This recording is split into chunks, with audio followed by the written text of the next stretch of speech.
Pemirsa, lagi dan lagi kasus kekerasan terhadap anak terjadi di salah satu tempat penitipan anak atau daycare di kawasan Depok, Jawa Barat.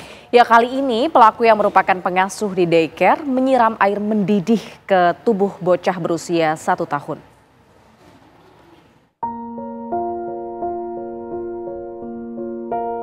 Nasib pilu dialami seorang balita berusia 1 tahun saat berada di tempat penitipan anak atau daycare di kawasan Pengasinan, Sawangan, Depok, Jawa Barat. Kulit tubuhnya melepuh karena disiram air panas oleh salah seorang pengasuh di daycare tersebut. Pelaku Septiani mengaku tega menganiaya korban karena kesal bocah yang diasuhnya itu terus-menerus menangis. Septiani yang baru bekerja selama 5 bulan sebagai pengasuh daycare lantas mengambil air panas yang mendidih dari atas kompor dan menyiramkannya ke tubuh korban. Kenapa? Tapi itu udah sering ya kayak gitu? Enggak, Hah? baru ini. Kenapa lagi kesel kah atau lagi ada masalah kah? Iya, kesel karena anaknya nangis terus. Nggak ada alasan lain selain itu? Iya. Diapain sih, Bu? Cuma dimandiin pakai air panas. Pakai air panas? Baru ngedidih atau gimana, Bu? Iya. Baru ngedidih? Itu air nggak dicampur air dingin, Bu? Enggak.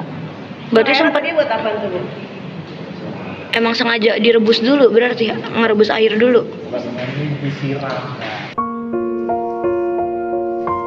Setelah kejadian, pelaku sempat menghubungi orang tua korban dan berpura-pura menanyakan perihal luka bakar di tubuh korban. Berdasarkan hasil pemeriksaan, kondisi korban mengalami luka bakar di bagian bahu, telinga, dan punggung.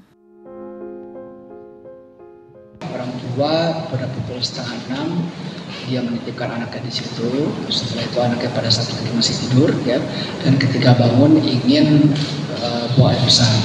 Nah, pada saat itu juga si pengasuhnya ini, si tersangka sedang juga merebus air, ya. Dia ada air panas di situ. Nah, anak kecilnya dibawa untuk buang air besar dan dibersihkan.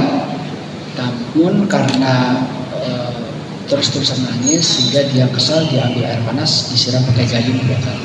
Dan karena kulitnya melepuh, habis itu disiram lagi pakai air dingin.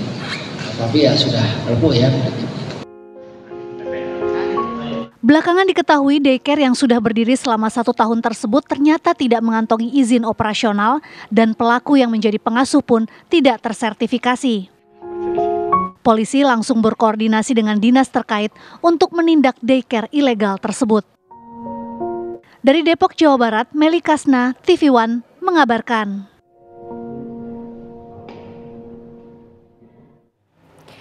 Pemirsa, daycare yang menjadi lokasi penganiayaan seorang balita di Sawangan, Depok, Jawa Barat ternyata ilegal.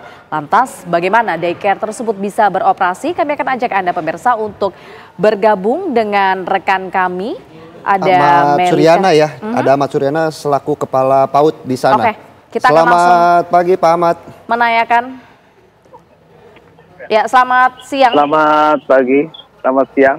Selamat siang Pak Ahmad. Pak, bagaimana sebenarnya kejadian awal mula ini penganiayaan di daycare tersebut, Pak? Kalau awal mula kejadian kami juga dari Dinas Pendidikan tidak mengetahui, cuma dengar berita di medsos, itu kan sudah tersebar beritanya, bahwa ada penganiayaan di daycare ID Space. Nah, makanya kami langsung menuju ke lokasi untuk mencari informasi yang sebenarnya itu seperti apa. Tapi ternyata sesampainya kita di sini dengan teman-teman media, itu dalam kondisi yang kosong dan sudah ada polis lain. Pak Ahmad, seperti yang kita ketahui daycare ini kan ilegal dan sudah berdiri selama hampir 1 tahun. Apakah tidak ada informasi terkait keberadaan dari daycare ini sejak awal berdiri, Pak? Kalau kita ada informasi berarti dia tidak ilegal dong. Ya karena memang dia ilegal berarti tidak ada informasi juga ke kita.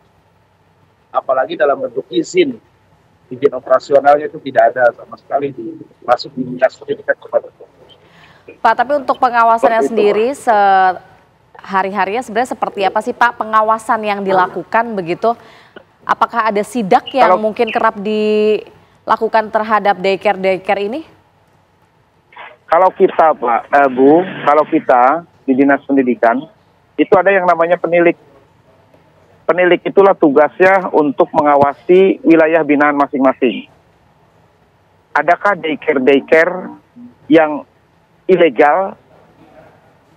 Terutamanya kita melakukan pengawasan dan pembinaan itu kepada daycare yang memang legal. Karena legalitas formalnya sudah jelas, terdata, dia memiliki NPSN, dia memiliki data Dapodik, sehingga ketika kita mau melakukan pengawasan pun enak. Dan itu ada 48 Bu yang seperti itu di Kota Depok. Sementara yang ilegal, nah seperti daycare ini jangan pun izinnya, pelangnya aja tidak ada Bu sekarang. Bagaimana kita mau mengawasi masuk ke dalam? Nah seperti itu Bu. Pak, tapi kalau ini daycare-nya ternyata ilegal, apakah pemilik daycare-nya ini bisa dikenakan pidana Pak? Kalau itu kayaknya bukan ranah saya ya. Bukan ranah kita di Dinas Pendidikan. Baik, kalau dari bidang pendidikan sendiri Pak Suhaina, untuk melakukan pengecekan dan evaluasi agar kejadian ini tidak terulang seperti apa Pak? Kalau untuk melakukan pengecekan, kita selalu tekankan kepada petugas lapangan, terutama kepada penilik, untuk selalu mengecek di wilayah apakah ada dibuka atau tumbuh daycare baru yang kalau misalkan ini bisa kita tanyakan secara langsung sudah berizin atau tidak. Atau bisa juga kita cek melalui data Dapodik kita, begitu ada pelangnya, kalau yang resmi itu pasti ada pelang, nama daycare, kemudian ada nomor izin operasionalnya tertera di dalam pelang itu. Nah kalau ini kan tidak ada. Nah dengan kondisi daycare yang seperti ini, penilik itu punya hak untuk masuk. Kalau misalkan memang terlihat ada kegiatan yang dilakukan di dalam daycare. Dan itu berhak ditanya, apakah memiliki izin atau tidak. Nah tindakan selanjutnya, kalau seandainya dia tidak berizin, maka kita berikan pemahaman dan kita berikan kesempatan untuk membuat surat izin. Terutama izin operasional. Seperti itu Pak. Betul Pak, karena ini adalah kejadian kesekian kalinya begitu ya Pak, ada kekerasan yang kedua kali. Daycare, begitu. Himbauan untuk masyarakat seperti apa Pak Ahmad? Kalau kita menghimbau kepada masyarakat, ketika kita itu mau menitipkan anak ke daycare, itu kan pasti datang ke lokasi. Kan ada nama daycare di situ. Itu langsung aja di googling.